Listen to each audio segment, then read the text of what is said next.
স্বাগতম জনাইছো সকলোকে আমাৰ ইউটিউব চেনেল আসাম এডুকেশ্যন এছলৈ। আজি আমি ক্লাছ 10 সায়েন্সৰ চেপ্টাৰ 2 টো কৰিবলৈ আগবাঢ়িছো, এচিড ক্ষাৰক আৰু লৱণ, এচিড বেছ এণ্ড সল্ট। এতিয়া ক্লাছ 10 সায়েন্সৰ লেসন নম্বৰ 2 টো কৰিবলৈ যাওঁতে আমি কি বিষয়ৰ ভিতৰত অলপ থুলমূলকৈ ধাৰণা ল'ব লাগিব তাৰ বিষয়ে মই সৰুকৈ নোটছ অলপ লিখিছোগে। এই চেপ্টাৰটো চাওকচোন কি আমি পঢ়িবলৈ পাম। এচিড ক্ষাৰক আৰু লৱণ। এচিড মানেনো কি, ক্ষাৰক মানেনো কি, লৱণ মানেনো কি হয়, এচিডৰ ধৰ্মবোৰ কি হয়, ক্ষাৰকৰ ধৰ্মবোৰ কি হয়, দৈনন্দিন জীৱনত আমাৰ এচিড ক্ষাৰকৰ কাৰ্যবোৰ কি হয়, ভূমিকাবোৰ কি হয়, এই গোটেইবোৰৰ বিষয়ে আমি পঢ়িবলৈ পাম আমাৰ এই লেসন নম্বৰ 2ত। ঠিক আছে, তো আহাচোন আমি চাওঁ আমাৰ ইয়াত এচিড মানে কি হয়, এচিডৰ ধৰ্মবোৰ কি, ক্ষাৰক মানে কি হয়, ক্ষাৰকৰ ধৰ্মবোৰ কি, সেইবোৰৰ বিষয়ে অলপ থুলমূলকৈ আমি আলোচনা কৰোঁ। সো এট ফাৰ্ষ্ট ইয়াত আছে আমাৰ এচিড। এচিডৰ ধৰ্মবোৰ কি হয়, ইয়াত মই নোটছবোৰ যে লিখিছোঁ বা বনাইছোঁ ইমান দীঘলকৈ বনোৱা নাই, একদম শ্বৰ্টলি ইজি ভাষাত লিখিছোঁ যাতে সকলোৱে বুজি ভাল পায়। সো ইয়াত চোৱা কি আছে, এচিডৰ ধৰ্মবোৰ কি হয়। এচিডৰ সোৱাদ টেঙা, আনহাতে ক্ষাৰক যে আছে সেই ক্ষাৰকৰ সোৱাদ কি হয়, তিতা হয়। এচিডৰ সোৱাদ টেঙা, যেনেকৈ ধৰা নেমু আছে নাই, কি আছে আমাৰ নেমু টেঙা আছে নাই, যিমান টেঙা আছে নেমু টেঙা, চকা টেঙা আছে, তাৰপিছত আমাৰ কি আছে ঔটেঙা আছে, কাজি নেমু আছে, গোটেইবোৰ এই টমেটো যিমানখিনি আমাৰ টেঙা জাতীয় সামগ্ৰীবোৰ আছে সেইবোৰ হ'ল আমাৰ এচিড জাতীয়, বুজি পাইছেনে। আৰু ক্ষাৰকৰ সোৱাদ তিতা, যেনেকৈ ধৰা আমাৰ চাবোন, ডিটাৰজেণ্ট হয়নে, সেইবোৰ কেতিয়াবা খাই পাইছেনে বা চুই পাইছেনে, কেতিয়াবা চুলে চাবা পিছল লাগে, কেতিয়াবা খাই পাইছেনে চাবোন বা সেই ডিটাৰজেণ্ট, যদি খাই পোৱা নাই খাই চাবাচোন অলপ কেনেকুৱা লাগিব, খাই মেলি খালে চাব লাগিব ন, অলপ তিতা লাগিব, পিছল লাগিব, চুলে পিছল লাগিব, খালে তিতা লাগিব প্লাছ পিছলো লাগিব। চ' সেইবোৰ হ'ল আমাৰ কি ক্ষাৰকৰ এক্সাম্পল, উদাহৰণ, বুজি পাইছা। সো এচিডৰ সোৱাদ কি টেঙা আৰু ক্ষাৰকৰ সোৱাদ কি আমাৰ তিতা। 2 নম্বৰটো চোৱাচোন, এচিডে নীলা লিটমাছ ৰঙা কৰে আৰু আনহাতে এইফালে ক্ষাৰকে ৰঙা লিটমাছ নীলা কৰে। লিটমাছ মানে কি হয়, লিটমাছ হ'ল এটা সূচক, ক'ব গ'লে এটা পেপাৰ য'ত বিভিন্ন কালাৰ থাকে, আৰু সেই কালাৰফুল পেপাৰবোৰ যদি আমি পেপাৰখিনি যদি আমি এচিডত ডুবাই দিওঁ তেনেহ'লে কি হৈ যায়, নীলাটো ডুবালে ৰঙা হৈ যায়গৈ, আৰু ক্ষাৰকত যদি আমি ৰঙাটো ডুবাই দিওঁ নীলা হৈ যায়গৈ। লিটমাছ বুলি কয় এবিধ প্ৰাকৃতিক সূচক। ইয়াৰ বিষয়ে আমি নেক্সট পঢ়িম, এচিড আৰু ক্ষাৰকটো পঢ়াৰ পিছত পঢ়িম যে সূচক মানেনো কি হয়, ইয়াৰ বিষয়ে এক্সামত আমাৰ আহি থাকে চোৱা, এচিডে কি কৰে, নীলা লিটমাছ ৰঙা কৰে, নীলা ৰঙা কৰে, আৰু ই ৰঙাক নীলা কৰে। ক্লিয়াৰ, ঠিক আছে। 3 নম্বৰটো চোৱা, এচিডে জলীয় দ্ৰৱত H+ আয়ন মুক্ত কৰে। কি কৰে, H+ আয়ন মুক্ত কৰে মানে কি ত্যাগ কৰে, এৰি দিয়ে। ঠিক আছে, মুক্ত কৰা মানে কি ত্যাগ কৰা বা এৰি দিয়া। এচিডে কি আয়ন মুক্ত কৰে বা ত্যাগ কৰে বা এৰি দিয়ে বুলি ক'লে কি ক'বা, H+ আয়ন, এইটো H নহয় জানো, এইটো হ'ল H আৰু H ৰ ওপৰত কি দিয়া আছে আমাৰ প্লাছ, ইয়াত কি বুলি কওঁ আমি H+ আয়ন মুক্ত কৰে। আনহাতে এইফালে চোৱা, ক্ষাৰকে কি কৰে, মই লিখা নাই তোমালোকে লিখি ল'বা, ক্ষাৰকে কি কৰে, জলীয় দ্ৰৱত OH নেগেটিভ আয়ন, এইটো আছিলে আমাৰ পজিটিভ, ই আছিলে আমাৰ নেগেটিভ, খালি Oটো আছে অতিৰিক্ত, হয় নাই। ক্ষাৰকে জলীয় দ্ৰৱত OH নেগেটিভ আয়ন মুক্ত কৰে বা ত্যাগ কৰে বা এৰি দিয়ে। হৈছে, এচিডে কি কৰে, H+ আয়ন ত্যাগ কৰে, আনহাতে ক্ষাৰকে কি কৰে, OH নেগেটিভ আয়ন মুক্ত কৰে বা ত্যাগ কৰে। হৈ গ'ল। এতিয়া মোষ্ট ইম্পৰ্টেণ্ট যোনবোৰ আছে এইবোৰতো আমাৰ প্ৰয়োজন হয় ক্ষাৰক আৰু এচিডৰ বিষয়ে জানিব হ'লে। এচিডৰ সোৱাদ কি টেঙা, ক্ষাৰকৰ সোৱাদ কি তিতা, এচিডে নীলা লিটমাছ ৰঙা কৰে, ক্ষাৰকে ৰঙা লিটমাছ নীলা কৰে, এচিডে H+ আয়ন মুক্ত কৰে, ক্ষাৰকে OH নেগেটিভ আয়ন মুক্ত কৰে। তাৰপিছত যোনটো আমাৰ 4 and 5 নম্বৰ ষ্টেটমেণ্টটো আছে তাৰ পৰা মেট্ৰিক এক্সামত আমাৰ MCQ প্ৰত্যেক বছৰে আহি থাকে। ইয়াৰ পৰা আৰু কেনেকৈ আহে চাবা, এইখিনি মই ইম্পৰ্টেণ্ট বুলি ঠিক কৰি দিছোঁ, তোমালোকে ভালকৈ পঢ়ি থ'বা এইবোৰ। MCQ আহে আৰু 1 মাৰ্কৰ কাৰণে এইবোৰ আহে মেট্ৰিক এক্সামত, আৰু ক'ৰ পৰা আহে ষ্টুডেণ্টে বুজি নাপায়, বিচাৰি নাপায়, এইবোৰ ইকুৱেশ্যনৰ পৰা বনোৱা হয়, আৰু ক'ৰ পৰা বনোৱা হয় মই দেখাম বাৰু তোমালোকক। তোমালোকে চিৰিয়েল বাই চাই যোৱা, মই কৈ যাম। হ'ল দে চাবা, এইখিনি মই ইম্পৰ্টেণ্ট বুলি কেলৈ কৈছোঁ চাই লওঁ দেই। এচিডে ক্ষাৰকৰ লগত বিক্ৰিয়া কৰি লৱণ আৰু পানী উৎপন্ন কৰে। এচিডে কাৰ লগত বিক্ৰিয়া কৰে? এচিডে ক্ষাৰকৰ লগত বিক্ৰিয়া কৰি, এচিড আৰু ক্ষাৰক উভয়ে দুয়োটা একেলগে মিলি বিক্ৰিয়া কৰি কি উৎপন্ন কৰে? লৱণ আৰু পানী। আমি যে খাওঁ সেই খোৱা লৱণ আৰু পানীটো উৎপন্ন কৰে। ঠিক তেনেকৈ ক্ষাৰকে কি কৰে চোৱাচোন, ক্ষাৰকে কি কৰে? এচিডৰ লগত বিক্ৰিয়া কৰি কি উৎপন্ন কৰে? লৱণ আৰু পানী উৎপন্ন কৰে। ক্ষাৰকে কি কৰে? আমাৰ এচিডৰ লগত বিক্ৰিয়া কৰি লৱণ আৰু পানী উৎপন্ন কৰে। ধুনীয়াকৈ লিখা আছে, চাইছে নহয়? বোলে লৱণ আৰু পানী উৎপন্ন কৰে। হৈ গ'ল। নেক্সট হোৱা 5 নম্বৰটো আমাৰ কি আছে? 5 নম্বৰ ষ্টেটমেণ্টটো বোলে এচিডে ধাতুৰ লগত বিক্ৰিয়া কৰি কি উৎপন্ন কৰে? হাইড্ৰজেন। H2 মানে কি? হাইড্ৰজেন গেছ আৰু লৱণ প্ৰস্তুত কৰে বা উৎপন্ন কৰে। হ'ল। তাৰপিছত চোৱা আমাৰ কি কৰে? 5 নম্বৰ এইফালে ক্ষাৰকে কি কৰে? ক্ষাৰকে ধাতুৰ লগত বিক্ৰিয়া কৰি H2 গেছ, ইও আমাৰ কি গেছ উৎপন্ন কৰে? Hydrogen gas. H2 গেছ মানে কি হয়? হাইড্ৰজেন গেছ আৰু লৱণ উৎপন্ন কৰে বা প্ৰস্তুত কৰে। হ'লে এটা চোৱা এক্সামত কেনেকৈ কুৱেশ্যনটো আহে। এক্সামত এনেকৈ কুৱেশ্যন আহে বোলে এচিডে ধাতুৰ লগত বিক্ৰিয়া কৰি উৎপন্ন কৰা গেছটো কি হয়? তোমালোকে কি লিখিব লাগিব আনসাৰত? H2 gas, hydrogen gas. ঠিক তেনেকৈ ক্ষাৰকৰ কাৰণে আহিব পাৰে বোলে ক্ষাৰকে ধাতুৰ লগত বিক্ৰিয়া কৰি কি গেছ উৎপন্ন কৰে বা কি ধৰণৰ গেছ প্ৰস্তুত কৰে? কি আহিব আনসাৰ আমাৰ? Hydrogen gas, H2 gas. কেতিয়াবা তোমালোকৰ দুটা মিলি আহি যায় এক্সামত বোলে এচিডে ধাতুৰ লগত বিক্ৰিয়া কৰি উৎপন্ন কৰা বিক্ৰিয়াজাত পদাৰ্থবোৰ কি কি? তেতিয়া তুমি কি লিখিব লাগিব? কি কি বুলি কৈ দিলে কি লিখিব লাগিব? হাইড্ৰজেন গেছ প্লাছ লৱণ। ঠিক আছে নে? সো এতিয়া এইবোৰ আমি কৰিম। এই 4 ৰ লগত সম্বন্ধীয় ইকুৱেশ্যনবোৰ আমি অলপ পিছতে কৰিম। এতিয়া মই দেখাই তোমালোকক ওপৰখিনি লিখা হ'লনে? ওপৰবোৰ লিখি ৰাখা ধুনীয়াকৈ।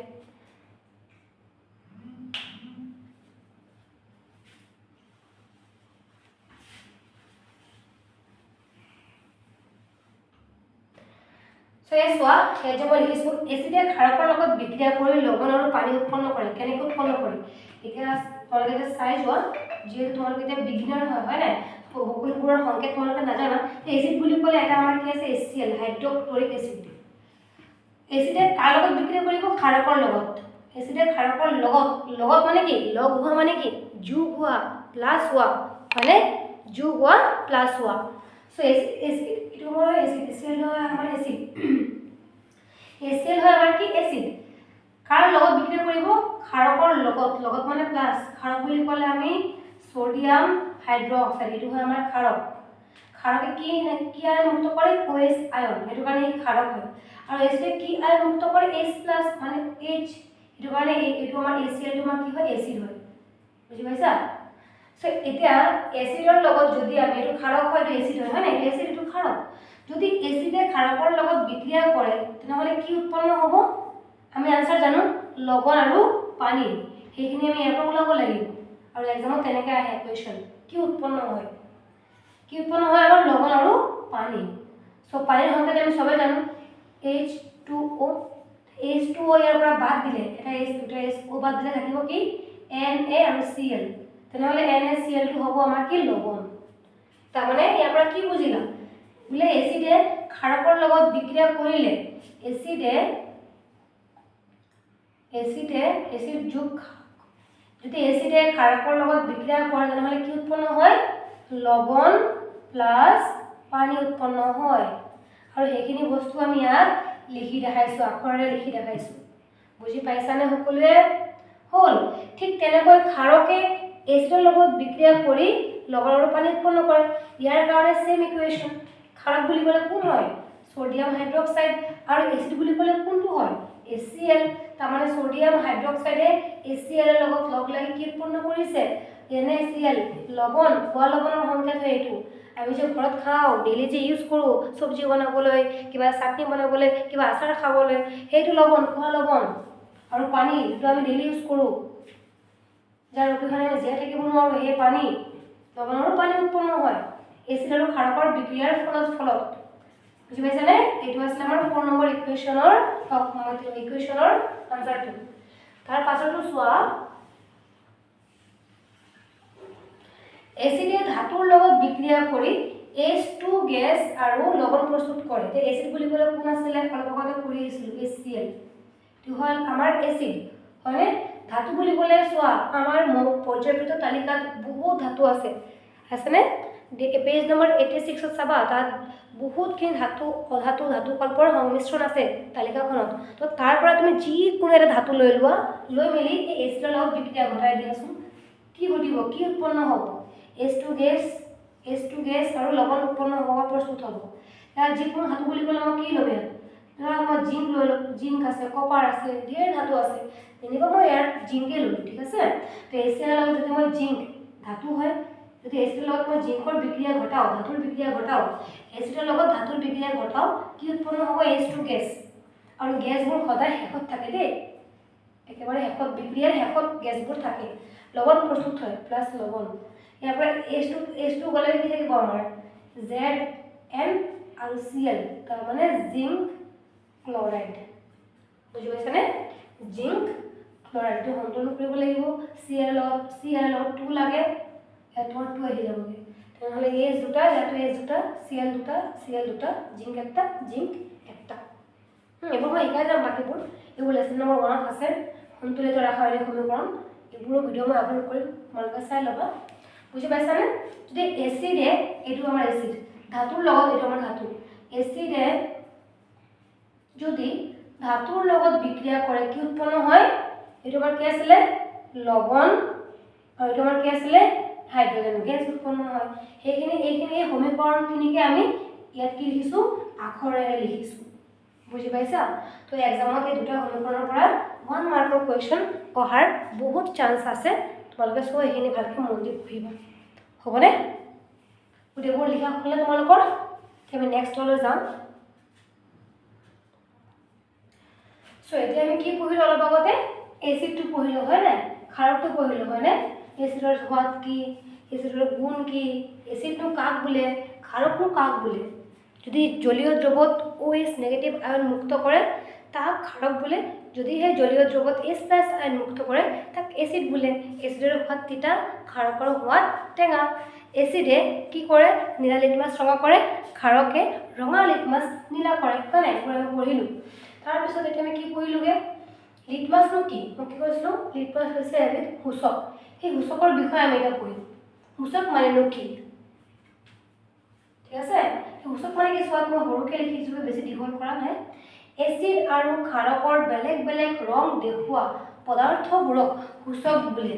এনেকৈ ধৰা, যদি এচিডৰ লগত তুমি ক্ষাৰক চাবোন মিক্স কৰি দিয়া, কেনেকুৱা কালাৰ ওলাব? ৰঙা ৰঙা কালাৰ ওলাব, হ'ব নাই? যদি এচিডৰ লগত তুমি চাবোন মিক্স কৰি দিয়া, চাবাচোন কালাৰটো কেনেকুৱা হ'ব? ৰঙা ওলাবগৈ। কিছুমান ক্ষেত্ৰত চাবা, ডাৰ্ক, অলপ বেছিকৈ ঘন ৰঙা ওলাবগৈ। চ' এনেকুৱা মানে বেলেগ বেলেগ ধৰণৰ ৰং দেখুওৱা পদাৰ্থবোৰক কি বুলি কোৱা হয়? সূচক বুলি কোৱা হয়। বুজি পাইছানে? কিন্তু এচিড আৰু ক্ষাৰকৰ মিশ্ৰণ থাকিব লাগিব। এচিড আৰু ক্ষাৰক মিলিহে বেলেগ বেলেগ ৰং দেখাব লাগিব, তেতিয়াহে তাক সূচক বুলি ক'ম। বুজি পাইছা? এতিয়া চোৱা, সেই সূচক আমাৰ কেই প্ৰকাৰ আছে? 3 টাইপছ, 3 প্ৰকাৰ আছে। সূচক আমাৰ কেই প্ৰকাৰৰ? 3 প্ৰকাৰ আছে। কি কি? 1 নম্বৰ প্ৰাকৃতিক সূচক। প্ৰাকৃতিক সূচকৰ উদাহৰণ কি হ'ব পাৰে? হালধি, হয় নাই? যোনটো আমি প্ৰকৃতিৰ পৰা পাওঁ হালধিটো, হয় নাই? গছ পুলিটো ৰুলেইচোন তাৰ শিপাত বহুত হালধি লাগি থাকে না? চ' কৃত্ৰিম সূচক, ফিনলফথেলিন। কৃত্ৰিম সূচক য'ত নেকি আমি এইবোৰক আমি ক'ত বনাওঁ? ফেক্টৰীত বনোৱা হয়, হয় নাই? আমি ডাইৰেক্ট প্ৰকৃতিৰ পৰা আহৰণ কৰিব নোৱাৰোঁ। প্ৰকৃতিৰ পৰা আহৰণ কৰাৰ পিছত এইবোৰ কৃত্ৰিম পদ্ধতিৰে চাফ চিকুণ কৰা হয়, বনোৱা হয়, তাৰ পিছতে আমাৰ হাতত আহে, তাৰ পিছতে আমি এইবোৰ ইউজ কৰোঁ। ফৰ এক্সাম্পল, ফিনলফথেলিন চবে চিনি পোৱা চাগে, হয় নাই? ফিনলফথেলিন। তাৰপিছত 1 নম্বৰ 3 কি আছে? ঘানেন্দ্ৰিক সূচক। ঘানেন্দ্ৰিক সূচকো আমি প্ৰকৃতিৰ পৰা ডাইৰেক্টলি আহৰণ কৰিব নোৱাৰোঁ। কৃত্ৰিমভাৱে ইয়াক ফেক্টৰীলৈ লৈ যোৱা হয়, বনোৱা হয়, চাফ চিকুণতা কৰা হয়, তাৰপিছতহে সংশ্লেষণ কৰি আমাক এই কিবা তোমাৰ কি কৰা হয়? সাধাৰণ মানুহলৈ এইবোৰ প্ৰেৰণ কৰা হয়। ফৰ এক্সাম্পল, ভেনিলা চবে চিনি পোৱা, হয় নাই? যোনটো আমি কেক বনোৱাত ইউজ কৰোঁ। তাৰপিছত চোৱাচোন বিশ্বজনীন সূচক কাক বোলে ইউনিভাৰ্চেল ইণ্ডিকেটৰ ইয়াক কি বুলি কয় ইংলিছত ইউনিভাৰ্চেল ইণ্ডিকেটৰ বুলি কয় বিশ্বজনীন সূচক কাক কোৱা হয় বিশ্বজনীন বিশ্বত মানে চবে জানা হয় নাই গোটেই ব্ৰহ্মাণ্ডটো সো ইয়াত কি বুলি কৈছে বিশ্বজনীন সূচক মানে কি বহুতো সূচকৰ মিশ্ৰণক বিশ্বজনীন সূচক বোলে বহুতো সূচকৰ মিশ্ৰণ মানে কি মিশ্ৰিত হ'ব লাগিব কাৰ মিশ্ৰিত হ'ব লাগিব বহুতখিনি সূচক মিশ্ৰিত হ'ব লাগিব তো সূচক মানে আগত কৈছিলোঁ বোলে এচিড আৰু ক্ষাৰকৰ বেলেগ বেলেগ ৰং দেখুৱাব পৰা পদাৰ্থবোৰক সূচক বুলি কোৱা হয় হয়নে আৰু সূচক তিনি প্ৰকাৰ আছে এই গোটেইবোৰ সূচকৰ মিশ্ৰণক আমি কি বুলি কওঁ বিশ্বজনীন সূচক বুলি কওঁ ইউনিভাৰ্চেল ইণ্ডিকেটৰ বুলি কওঁ ঠিক আছে তো এইটো হ'ল আমাৰ সূচকৰ ডেফিনেশ্যন আৰু লৱণটো সবে পঢ়িলা হয় লৱণৰ সংকেত কি আছিলে আমাৰ NaCl আৰু লৱণটো আমি ক'ৰ পৰা পাওঁ কিহৰ পৰা আছিলে আমাৰ লৱণটো কোৱাচোন লৱণটো আমি কিহৰ পৰা আছিলে যদি আমি এচিডৰ লগত ধাতুৰ বিক্ৰিয়া ঘটাওঁ ক্ষাৰকৰ লগত আমি ধাতুৰ বিক্ৰিয়া ঘটাওঁ তেনেহ'লে আমি লৱণটো পাওঁ আমি অলপ আগতে পঢ়িছিলোঁ না তো লৱণৰ বিষয় হৈ গ'ল পঢ়া লৱণটো আমি ক'ৰ পৰা পাওঁ কেনেকৈ পাওঁ বুজি পাইছা এই NaCl হ'ল আমাৰ খোৱা লৱণৰ সংকেত আৰু ঢেৰ লৱণ আছে দেই কিন্তু তোমাৰ যেনেকৈ ধৰা তোমাৰ লৱণ বুলি ক'লে ঢেৰ আছে ৰ'বা মই দিম আছে এক্সাম্পল কিন্তু খোৱা লৱণ আমাৰ এইটোৱে হয় খোৱা লৱণৰ সংকেত হয় আমাৰ এইটো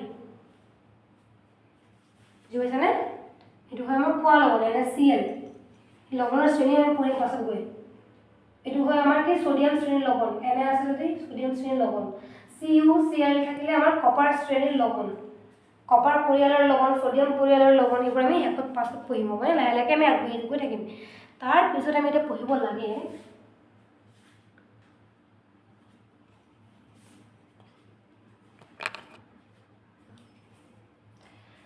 সো এতিয়া আমি পঢ়িম তাৰ নেক্সট টপিকটো কিতাপখনত চোৱা ধুনীয়াকৈ হাইলাইট কৰা আছে আমাৰ টপিকটো পঢ়িবলগীয়া বিষয়টো এচিড আৰু ক্ষাৰকৰ ৰাসায়নিক ধৰ্ম চোৱা এই টপিকটো কিতাপত ধুনীয়াকৈ অলপ ডাৰ্ক কলমেৰে লিখা আছে অলপ শকতকৈ লিখা আছে টপিকটো পাইছানে কিতাপত সকলোৱে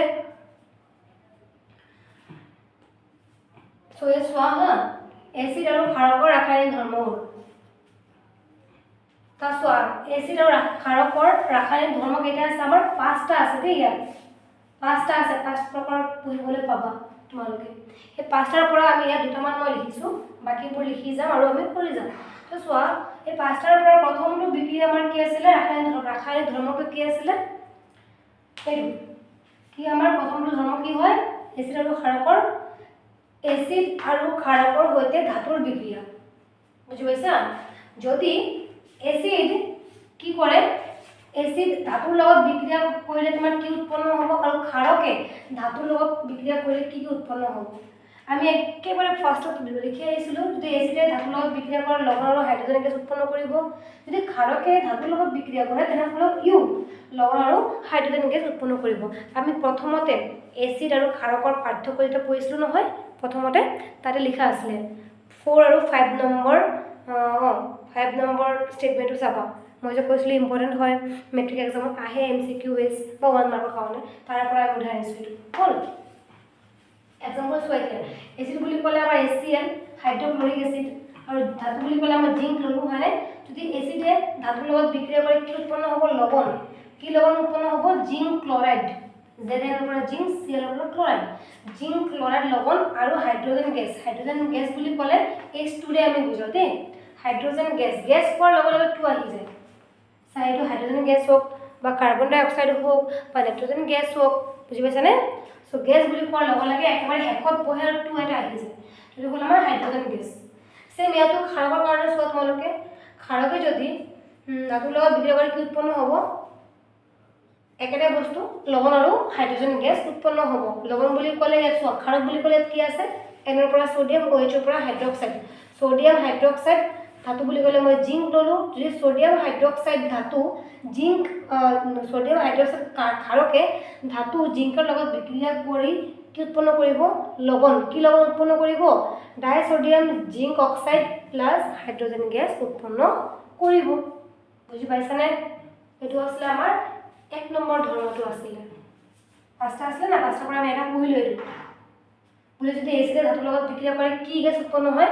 হাইড্ৰজেন গেছ আৰু কি উৎপন্ন হয় লৱণ পৰীক্ষাত এইটো 1 মাৰ্কৰ কাৰণে আহি যায় আৰু যদি ক্ষাৰকে ধাতুৰ লগত বিক্ৰিয়া কৰে কি উৎপন্ন হয় ইয়াতো হাইড্ৰোজেন গেছ উৎপন্ন হয় 2 নম্বৰটো কি আছে চোৱা আমাৰ 2 নম্বৰ ধৰ্ম আমাৰ কি আছে ধাতব কাৰ্বনেট আৰু ধাতব হাইড্ৰোজেন কাৰ্বনেটৰ সৈতে এচিড আৰু ক্ষাৰকৰ বিক্ৰিয়া এতিয়া চোৱা ধাতব কাৰ্বনেট মানে কি ধাতব বুলি ক'লে ধাতু ঠিক আছে কাৰ্বনেট বুলি ক'লে কাৰ্বনেটৰ সংকেত আমাৰ কি হয় CO3 আৰু ধাতু বুলি ক'লে আমাৰ টেবুলত কিমানখিনি ধাতু আছে পৰ্যাপ্ত তালিকাত ঢেৰ ধাতু আছে কপাৰ আছে কোবাল্ট আছে জিংক আছে আছেনে মেগনেছিয়াম আছে সো ধাতু বুলি ক'লে ধাতু যিকোনো ধাতু আৰু কাৰ্বনেট বুলি ক'লে CO3 কাৰ্বনেটৰ সংকেত আমাৰ কি হয় CO3 এটো হয় আমাৰ কাৰ্বনেটৰ সংকেত আৰু ধাতব হাইড্ৰোজেন কাৰ্বনেট কি হয় তুমি যদি ধাতব কাৰ্বনেটটো বুজি পাইছা ভালকৈ বুজিবা দেই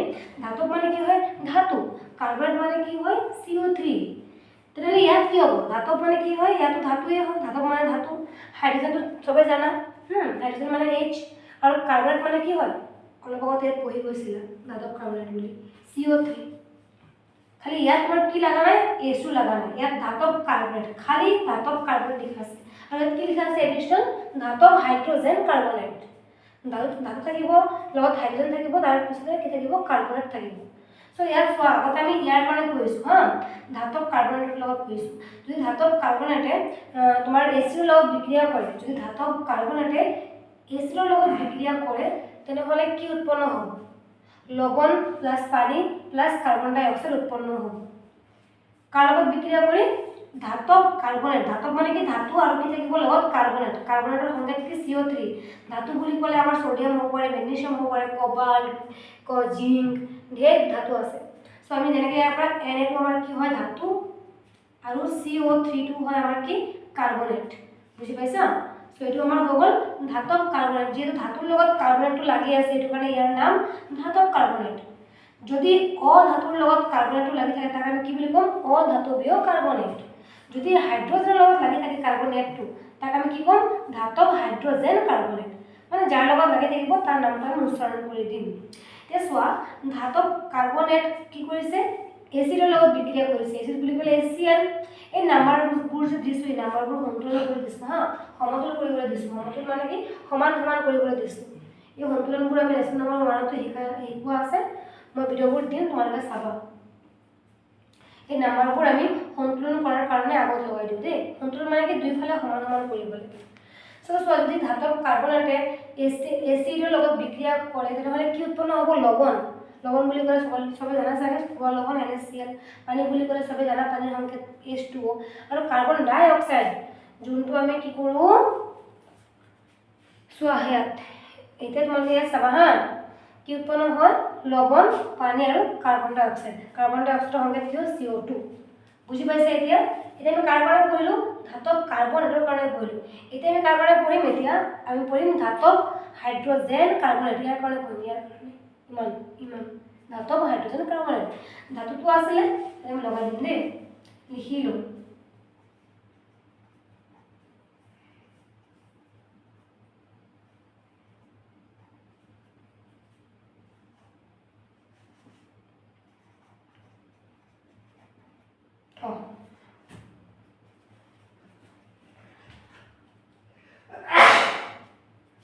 চোৱা যদিহে তোমাৰ ধাতব হাইড্ৰোজেন কাৰ্বনেট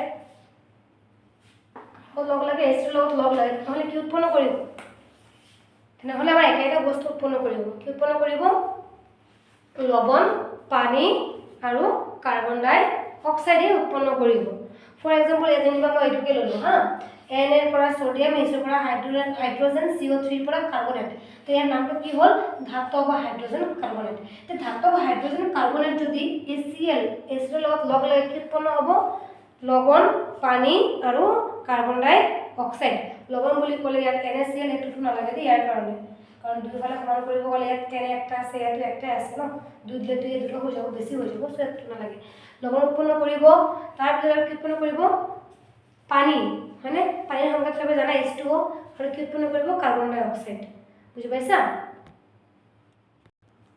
তো তোমালোকে কাম কৰিব এইবোৰ নোটছবোৰ ধুনীয়াকৈ বনাই যাবা লিখি যাবা এফালৰ পৰা হলে তো ইয়াত নাম্বাৰবোৰ আগত আছিলে এতিয়া নাই বুলি ক'লে তোমালোকে গম পাইছা কেলে নাই সন্তুলন কৰি নাম্বাৰবোৰ আমি দিয়া নাই কেতিয়াবা সন্তুলনৰ কাৰণে নাম্বাৰবোৰ দিব লাগে হল বুজি পাইছা এতিয়া চোৱা ধাতৱ কাৰ্বনেট আৰু ধাতৱ হাইড্ৰজেন কাৰ্বনেটৰ সৈতে আমি কাৰ বিক্ৰিয়া কৰিলো এচিডৰ বিক্ৰিয়া কৰিলো এতিয়া আমি ক্ষাৰকৰ কাৰণেতো কৰিব লাগিব ন ইয়াৰ কাৰণে কৰিলো ইয়াৰ কাৰণে নকৰিলেতো ই বেয়া পাই যাব সো এতিয়া আমি ইয়াৰ কাৰণেতো কৰিব লাগিব কিন্তু ইয়াত ক্ষাৰকৰ আগতে ইয়াত আমি ক্ষাৰকৰ কাৰণে কৰাৰ আগতে কেইটামান আমি কথা জানি লম কি জানিম কোৱাচোন তোমাৰ ধাতৱ কাৰ্বনেট বা ধাতৱ হাইড্ৰজেন কাৰ্বনেটৰ সৈতে ক্ষাৰকে কিন্তু কোনো বিক্ৰিয়া নকৰে নো ৰিয়েকশ্যন একো বিক্ৰিয়া নকৰে ইয়াৰ কাৰণে তোমালোকে একেবাৰে ষ্ট্ৰেছ ল'বলৈ প্ৰয়োজনেই নাই বুজি পাইছা একেবাৰে হেডেক নল'বাই মানে খালি এচিডটোৰ কাৰণে ভালকৈ মনত ৰাখিবা ভালকৈ পঢ়িবা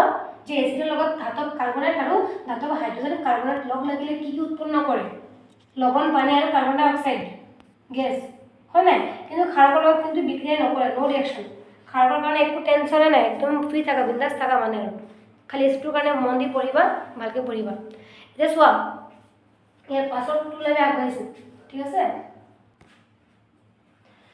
সো এতিয়া চোৱা আমাৰ যোনটো এচিড আৰু ক্ষাৰকৰ ৰাসায়নিক ধৰ্ম পাঁচটা আছে নাই পাঁচটাৰ পৰা আমি ইতিমধ্যে দুটা পঢ়িলোঁ হয় নাই এতিয়া আমাৰ 3 নম্বৰটো পঢ়িব লাগে 3 নম্বৰ ধৰ্মটো আমাৰ কি চোৱাচোন এচিড আৰু ক্ষাৰকৰ পৰস্পৰৰ মাজত বিক্ৰিয়া আৰু এইটো মোষ্ট ইম্পৰ্টেণ্ট বিক্ৰিয়া যাক আমি প্ৰশমন বিক্ৰিয়া বুলিও জানো যাক আমি প্ৰশমন বিক্ৰিয়া নামেৰেও নামাকৰণ কৰিব পাৰোঁ এতিয়া ইয়াত চোৱা এচিড আৰু ক্ষাৰকৰ পৰস্পৰৰ বিক্ৰিয়াটো কি হয় যদি এচিড ক্ষাৰকৰ লগত লগ লাগে যদি এচিড ক্ষাৰকৰ লগত লগ লাগে তেনেহ'লে কি উৎপন্ন কৰে বুলি কৈছে লৱণ আৰু পানী লৱণ প্লাছ পানী উৎপন্ন কৰে এক্সাম্পল চোৱা কি হ'ব পাৰে এচিড বুলি ক'লে আমাৰ কি হয় HCl ল'লোঁ ঠিক আছে হাইড্ৰক্লৰিক এচিড ল'লোঁ ক্ষাৰক বুলি ক'লে ছ'ডিয়াম হাইড্ৰক্সাইড ল'লোঁ আৰু ঢেৰ এচিড আছে দেই এচিটিক এচিড আছে সাইট্ৰিক এচিড আছে টাৰ্টাৰিক এচিড আছে ক্ষাৰক বুলি ক'লে কপাৰ সালফেট আছে মেগনেছিয়াম সালফেট আছে ঢেৰ ক্ষাৰক আছে কিন্তু আমি এইটো আৰু এইটো ল'লে সোনকালে মানে আমাৰ ৰিজাল্টটো ওলায় সেইটো কাৰণে বেছিভাগ প্ৰায়ভাগে আমি HCl NaOH লৈ প্ৰায়ভাগ বিক্ৰিয়া কৰোঁ তুমি বেলেগ কিবাও এচিড ল'ব পাৰা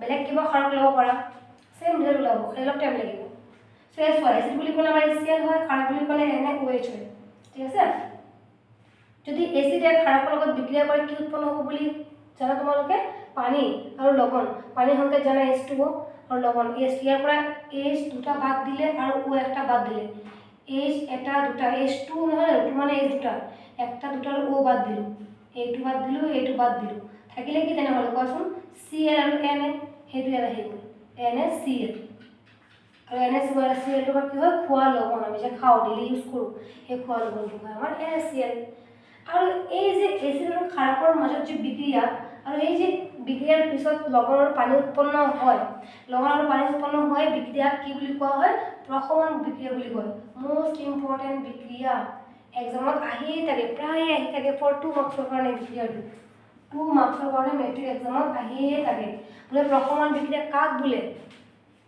প্ৰশমন বিক্ৰিয়া কাক বোলে উপযুক্ত বিক্ৰিয়াৰ সৈতে লিখা বিক্ৰিয়াটো হয় আমাৰ এইটো বোলে এচিড প্লাছ ক্ষাৰক এচিডে ক্ষাৰকৰ লগত বিক্ৰিয়া কৰি লৱণ আৰু পানী উৎপন্ন কৰে সো ইয়াকে আমি কি লিখিছোঁ চোৱা প্ৰশমন বিক্ৰিয়া কাক বোলে বোলে এচিড আৰু ক্ষাৰকে পৰস্পৰৰ মাজত বিক্ৰিয়া কৰি লৱণ আৰু পানী উৎপন্ন কৰে এই বিক্ৰিয়াকে প্ৰশমন বিক্ৰিয়া বোলে বুজি পাইছা এচিড আৰু ক্ষাৰকৰ বিক্ৰিয়াৰ ফলত যে লৱণ আৰু পানী উৎপন্ন হয় এই বিক্ৰিয়াটো কি বুলি কোৱা হয় প্ৰশমন বিক্ৰিয়া বুলি কয় তো মোষ্ট ইম্পৰ্টেণ্ট হয় তুমি ইম্পৰ্টেণ্ট বুলি মাৰ্ক কৰি থৈ দিয়া আৰু ভালকৈ পঢ়িবা এই বিক্ৰিয়াটো এই 5টা ধৰ্মৰ ভিতৰত এইটো হয় একদম ইম্পৰ্টেণ্ট ধৰ্ম আমি যে এচিড আৰু ক্ষাৰকৰ ৰাসায়নিক ধৰ্ম যে আছে 5টাৰ ভিতৰত এই 3 নম্বৰটো আমাৰ মোষ্ট অফ ইম্পৰ্টেণ্ট সো 3 নম্বৰটো আমাৰ শেষ হৈ গ'ল এতিয়া আহিলে আমাৰ 4 নম্বৰ ধৰ্মটো এইটো বৰ লিখি ল'ব চবে নোট কৰি যাবা এফালৰ পৰা সো মই 3 নম্বৰটো মুঠিছোঁগৈ 4 নম্বৰটো চোৱা মই ধুনীয়াকৈ লিখি আহিছোঁগৈ 4 নম্বৰ ধৰ্মটো আমাৰ কি আছে ধাতৱ বা ধাতৱীয় অক্সাইডৰ সৈতে এচিডৰ বিক্ৰিয়া কি বুলি কৈছে ধাতৱ বা ধাতৱীয় ধাতৱক আমি ধাতৱী বুলিও ক'ব পাৰোঁ সেইটো কাৰণে মই বা বুলি লিখিছোঁ কিতাপত আছে চাবা হা গোটেইবোৰ টপিক বাই চাই যাবা নাম্বাৰিং কৰা আছে কিতাপত এফালৰ পৰা দিয়া আছে 4 নম্বৰটো আমাৰ কি আছে কিতাপত চাই লোৱা ধাতৱ বা ধাতৱীয় অক্সাইডৰ সৈতে এচিডৰ বিক্ৰিয়া। এতিয়া ধাতৱ মানে কি হয়, আমি আগতে পঢ়িছিলোঁ, অলপ আগতে পঢ়িছিলোঁ, ধাতৱ মানে ধাতু, ধাতৱীয় মানে ধাতুৱেই হয়। ঠিক আছে, এতিয়া ধাতৱীয় অক্সাইড বা ধাতৱ অক্সাইড কাক বোলে আমি আগতে সেইটোতো জানিলোঁ, কাৰণ ইতিমধ্যে এচিড কি আমি জানিলোঁ, ক্ষাৰক কি আমি জানিলোঁ, হয় নাই? এতিয়া আমি ধাতৱীয় অক্সাইড বা ধাতৱ অক্সাইড মানে কি সেইটোতো জানিব লাগিব ন, তেতিয়াহে বিক্ৰিয়াটো কৰিব পাৰিম। এতিয়া চোৱা, ধাতৱ বা ধাতৱীয় অক্সাইড মানে কি হয়, মই ইয়াত কি লিখিছোঁ বোলে ধাতুৰ লগত অক্সিজেন যুক্ত হ'লে, ধাতুৰ লগত কি লাগিব, অক্সিজেনটো লগ লাগিব, লগ হৈ যাব। ঠিক আছে, বিশেষ কিবা নাই, যিকোনো এটা ধাতু হ'ব পাৰে, ঢেৰ ধাতু আছে আমাৰ, জিংক আছে, মেগনেছিয়াম আছে, ছ'ডিয়াম আছে, কপাৰ আছে, যিকোনো ধাতুৰ লগত যদি অক্সিজেনটো লাগি যায়, যুক্ত হৈ যায়, যুক্ত হোৱা মানে কি লগ লগা, লাগি যোৱা, সংযুক্ত হোৱা। ঠিক আছে, ধাতুৰ লগত সংযুক্ত হ'লে তাক কি বুলি কোৱা হয়, ধাতৱীয় অক্সাইড বোলে। বুজি পাইছা? ধাতৱীয় অক্সাইড কাক বোলে বা ধাতৱ অক্সাইড কাক বোলে, যদিহে ধাতুৰ লগত, ধাতৱ মানে কি ধাতু, অক্সাইড মানে কি অক্সিজেন, তাৰ পৰা তোমালোকে আইডিয়াটো ল'ব পাৰা বোলে ধাতুৰ লগত যদি অক্সিজেনটো যুক্ত হয় বা লগ লাগে তাকে ধাতৱীয় অক্সাইড বোলে। যদি অধাতুৰ লগত অক্সিজেনটো যুক্ত হয় বা লগ লাগে তাক অধাতৱীয় অক্সাইড বুলি ক'ম আমি। বুজি পাইছা কনচেপ্টটো? বুজি পালা নাই? চোৱা, আমাৰ লজিকটো কি, ধাতৱ হ'লে ধাতু বুলি ক'ম, অধাতৱ বা অধাতৱীয় হ'লে আমি অধাতৱীয় অক্সাইড বুলি ক'ম। এতিয়া চোৱা, ধাতুৰ লগত অক্সিজেন যুক্ত হ'লে তাক ধাতৱীয় অক্সাইড বোলে।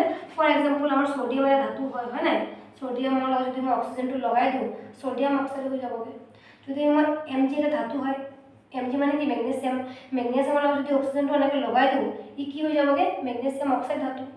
যদি আমি Cu এটা আমাৰ ধাতু হয়, Cu মানে কি কপাৰ, কপাৰৰ লগত যদি আমি O2 লগাই দিওঁ, ই কি হৈ যাবগৈ, কপাৰ অক্সাইড হৈ যাবগৈ। পটাছিয়াম আমাৰ কি হয়, K2 আমাৰ ধাতু হয়, ধাতুৰ লগত যদি আমি O2 লগাই দিওঁ কি হ'ব, ই পটাছিয়াম অক্সাইড ধাতু। তেনেকুৱাই আৰু, যদি অক্সিজেনটো লাগি যায় ধাতুৰ লগত তাক ধাতৱ অক্সাইড বুলি কোৱা হয়, ইমানেই আৰু। এতিয়া চোৱা, যদি ধাতৱ অক্সাইডটো আমাৰ এচিডৰ লগত বিক্ৰিয়া কৰে তেনেহ'লে কি কি উৎপন্ন হ'ব পাৰে চোৱাচোন। ধাতৱ অক্সাইড বুলি ক'লে বুজি পাইছা, ধাতু লৈছোঁ, কপাৰ আমাৰ ধাতু, আৰু কপাৰৰ লগত O2 মই লগাই দিছোঁ, চ' এইটো কি হৈ গ'ল, আমাৰ ধাতৱ অক্সাইড হৈ গ'ল। এই ধাতৱ অক্সাইডটো যদি এচিড বুলি ক'লে HCl, এই নাম্বাৰছবোৰ ক'ৰ পৰা আহিলে জানানে? এইবোৰ সন্তুলন মানে দুয়োফালে সমান সমান কৰিবৰ কাৰণে আমি নিজৰ পৰা দিছোঁ নাম্বাৰটো, য'ৰ পৰা উৰি অহা নাই, আমি নিজৰ পৰা ইনক্লুড কৰিছোঁ। কেনে ইনক্লুড কৰিছোঁ, দুয়োফালে বেলেঞ্চ কৰিবলৈ, মিলাবলৈ। তো চোৱা, ধাতৱ অক্সাইডৰ লগত যদি এচিডে বিক্ৰিয়া কৰে কি উৎপন্ন হয়, লৱণ আৰু পানী উৎপন্ন হয়। ধাতৱ অক্সাইড মানে কি কপাৰ অক্সাইড, হয়নে? ইয়াৰ লগত এচিড HCl, HCl বিক্ৰিয়া কৰিলে কি উৎপন্ন হ'ল, আমাৰ লৱণ CuCl2 মানে কপাৰ ক্লৰাইড, ই আমাৰ লৱণ হয়। আৰু পানী বুলি ক'লে চবেই জানা পানীৰ সংকেত H2O, লৱণ উৎপন্ন হয়। ঠিক তেনেকৈ মই মেগনেছিয়ামটো লৈ এবাৰ কৰিছোঁ, মেগনেছিয়াম অক্সাইডটো আমাৰ কি হয়, ধাতৱ অক্সাইড হয়। আৰু ধাতৱ অক্সাইড যদি HCl2 লগত বিক্ৰিয়া কৰে কি উৎপন্ন হ'ব, মেগনেছিয়াম ক্লৰাইড আৰু পানী উৎপন্ন হ'ব। ইমানে আছিলে আমাৰ 4 নম্বৰ ধৰ্মটো। তাৰপিছত আমি পঢ়িম লাষ্ট ওৱান, 5 নম্বৰ ধৰ্মটো। ঠিক আছে,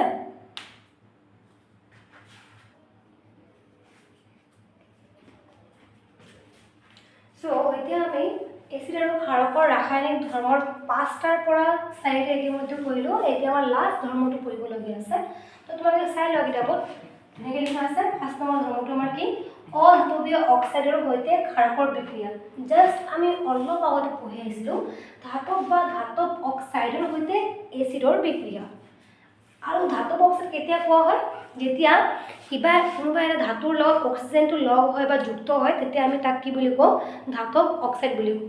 ঠিক তেনেকৈ অধাতৱীয় অক্সাইড বুলি ক'লে কি বুজা পোৱাচোন, মই অলপ আগতে কৈছিলোঁ, যদি ধাতুৰ লগত অক্সিজেনটো লাগে ধাতৱ অক্সাইড, তেনেহ'লে অধাতুৰ লগত যদি অক্সিজেনটো লাগে তেনেহ'লে সেইটো হ'ব আমাৰ অধাতৱীয় অক্সাইড। বুজি পাইছানে? সেইটো মই লিখিছোঁ, যদি